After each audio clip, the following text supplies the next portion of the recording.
అప్పుడు ఎప్పుడో పొరపాటు ఏదో సిగ్నల్ దగ్గర ఊరికి ఏదో స్కూటీ చేస్తే ఇక్కడ చూపించాడు మా వాడు చేయను.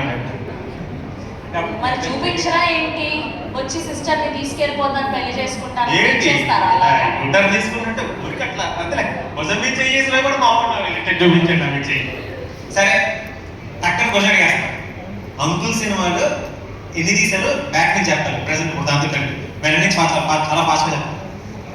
బ్యాక్ నుంచి ఈ సినిమా నుంచి కలిపి ఉషాపర్ణయం, మసాలా, ప్రేమ కావాలి, బలిదమ్మలు, క్లాస్మేట్స్, జై చిరంజీవ, మల్లేశ్వరి, మన్మధుడు, తుజే మేరీ కసమ్, నూనాకి నచ్చం, ఉదయ్ కావాలి, స్వయంవరం ప్రాణం. నువ్వు క్వశ్చన్ మధ్యలో జిలేబీ మిస్ అయిపోయారు దీనికి ముందు. అది నేను కదా కాబట్టి కౌంటర్ తీసారా? సరే 17 ఉందా? కాదు కాదు 17 అంతా 17 మరి ఎట్లా చేసి చూపించావు ఊరికి ఇది కూడా ఆన్సర్ చెప్పకపోతే మరి ఒక ఎదురు బెదిరించారు. ఓకే మా వాడికి ఇబ్బంది పడడానికి ఇష్టం లేదు, వదిలేద్దాం. నెక్స్ట్ ఇంటి అకౌంట్ బోనస్ ఇదే ఇబ్బంది పడుతుంది కంగారు కొడికేసి. పాపం మా తండ్రి ఆల్రెడీ నర్వస్ గా ఉంది. సింపుల్ క్వశ్చన్ మళ్ళీ నాకు దొరకరా నాకు రిలీజ్ అయిపోయిన తర్వాత ఇప్పుడు పెద్ద సినిమా పట్టించుకోకపోతే కాదులే అడుగుతాను పెట్టుకోవడం కోసం. ఈ సినిమాలో ఒక గ్రేట్ యాక్టర్ వర్క్ చేస్తే నీకు ఎట్లా అనిపిస్తుంది? కామెడీ టైమింగ్ చాలా నచ్చింది. నా గురించేగా అవును చెప్పు. కామెడీ టైమింగ్ అండ్ నేను స్టేజ్ మీద యాక్చువల్లీ చెప్పాను మీ యొక్క క్యారెక్టరిస్టిక్ నాకు చాలా ఇష్టం. ఎప్పుడు చెప్పావు? చెప్తానండి. చెప్తానన్నా ఇప్పుడు కెమెరాలు ఇచ్చి పంపించి అది కాదు. ఇంకొకటి ఉంది మెయిన్ క్వశ్చన్. అప్పుడు ఎప్పుడో మరి జై చిరంజీవి టైంలో అంకుల్ నేను తీసుకోలేదని అప్పుడు ఏదో మంచి కసి మీద పెట్టుకుని సినిమాలో హీరోయిన్ గా చేసామంటే తెలిసింది. సో జై చిరంజీవి సినిమాలో ఆ చైల్డ్ క్యారెక్టర్ ఉంటది కదా, సో చైల్డ్ ఆర్టిస్ట్ క్యారెక్టర్, దాని ఆడిషన్ కి తండ్రి గారు వెళ్ళడం జరిగిందంట. సో మా విజయ్ భాస్కర్ గారు ఎందుకో మరి సెలెక్ట్ చేయలేదు. సో మొత్తానికి పంతం పట్టి ఈ సినిమాలో ఏకంగా హీరోయిన్ అయిపోయింది. Hearty congratulations. సో ఎలా అనిపించింది అప్పుడు క్యాన్సిల్ అయిపోయి ఇప్పుడు సెలెక్ట్ అవ్వడం? సో ఫస్ట్ ఏం జరిగింది ఆ రోజు? చెప్తానండి. సో అప్పుడు నాకు 4 సంవత్సరాలుగా నేను మా డాడీకి సెట్కి వెళ్ళినప్పుడు సార్కి నచ్చితే ఆడిషన్ అంటే ఫోటోషూట్ అంతా చేయించారు. నాకు ఫోటోషూట్ అక్కడక్కడ గుర్తుంది, కానీ తర్వాత ఏమైంది అని డాడీని అడిగితే డాడీ ఏం చెప్పలేదు అంటే. అండ్ దెన్ నాకు సార్కి అలా ఏం లేదు. నాకు యాక్చువల్లీ అప్పుడు చిన్నపిల్లలు కదా, నేను పాప మా చిన్నపిల్లలు అప్పుడు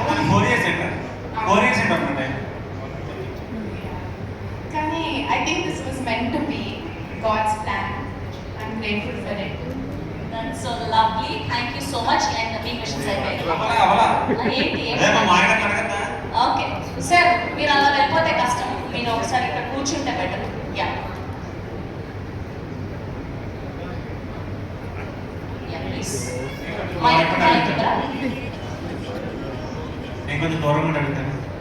దూరంగానే ఉండాలి, లేకపోతే కష్టం.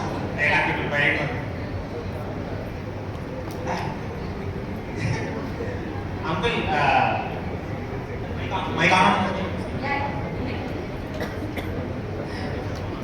అంకుల్ అది ఆ లెటర్ నమ్మకంగా అడిగేసి నేను అలా పోతాను.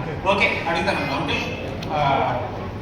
శ్యామం మీద కంప్లీట్గా 37 days వర్క్ చేస్తుంది, మీతో ఉంది కంప్లీట్గా.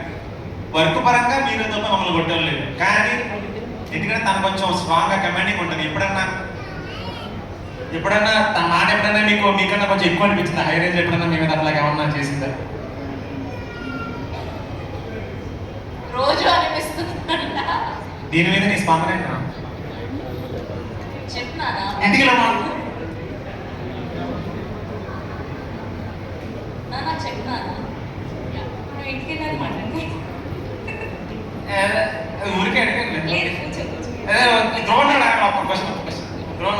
లాస్ట్ అయిపోయింది. ధ్రువన్ గారు, మీరేమన్నా అపరిచిత ఏమైనా ఇన్సెప్ట్ చూసారండి? మీకు ఏమన్నా మల్టిపుల్ స్ప్లిట్ డిజార్డర్ అలాంటివి ఏమైనా ఉన్నాయా? ఒకసారి నాకు చెప్తారు అని నాకు చిన్న డౌట్ ఉంది. ఇప్పుడు ఇది ఎందుకు వచ్చిందని నాకు మీకు మ్యాటర్ అర్థమైంది పూర్తిగా అర్థమైంది. ఎందుకు అర్థమైంది రిలాక్స్ కాదు మీకు మీకు ఏమన్నా మీకు మీరు తెలియకుండా డబుల్ పేమెంట్ అని పెట్టేస్తాను అబ్బా మీకు చెప్పండి. ఒకటి చెప్పి లిరిక్స్ ఒకటి కాదు మ్యూజిక్ డైరెక్టర్ ఏమో ఆర్ఆర్ గ్రౌండ్ అంటారండి ఈయన లిరిక్స్ ఏమో రఘురామ్ అంటారు ఎందుకంటే రెండు పేర్లు పెట్టుకున్నారు జనాలు కన్ఫ్యూజ్ అవుతారు సింగర్ ఏమో ఇంకోటి మళ్ళీ పెడతారు ఎందుకంటే సింగర్ కూడా ఆరాధ్యుడే. మరి లిరిక్స్ ఎందుకో రఘురామ్ పెట్టుకున్నారు నేను డెవలప్మెంట్ ఎక్స్ట్రా వస్తుంది అంటే దానికి ఒక స్పీచ్ చెప్తాం సింగర్ చేస్తాం. సరే లాస్ట్ క్వశ్చన్ పాత ఫార్మాట్లో ఏంటంటే హీరోకి ఒక్కడే ఉంటాడండి సింగర్ వింటేజ్లో ఏంటంటే హీరోకి ఒక్కడే ఉంటాడు సింగర్ ఎందుకంటే ఎమోషన్ క్యారీ చేస్తాడు ఇలా పాటలు కూడా రకరకాల పాటలు ఉండవు రకరకాల సింగర్లు ఉంటారు ఎందుకంటే మనం పాటల గురించి మాట్లాడుకోకూడదండి కథ గురించి మాట్లాడుకోవాలి సో ఇందులో ఏంటంటే ఎవ్రీ సాంగ్ ధ్రువనే పాడాడు హీరోకి అంటే ఎమోషన్ కూడా పాట ద్వారా కూడా క్యారీ అయింది మూవీలో సో అది ఆ వింటేజ్ లుక్ మీరు ఈ సినిమాకి తెద్దాం అనుకుని ఇట్లా మా కారు పాటలు మీరే పాడారా లేకపోతే ఏంటి మా మామయ్య గారి ప్లాన్ అండి ఆయన బిలీవ్ చేశారు, నేను ఇంప్లిమెంట్ చేశాను. వదిలేసిందంటారు థ్యాంక్ యూ సో మచ్ అయితే మీకు విజయ్ భాస్కర్ గారి నుంచి మాక్సిమం అన్ని విషయాలు తెలిసే ఉంటాయి కదా ఆయన సినిమాల గురించి ఆయన వర్క్ గురించి ఓకే మీకు ఒక రెండు క్వశ్చన్ విజయ్ భాస్కర్ గారు అండ్ వెంకటేష్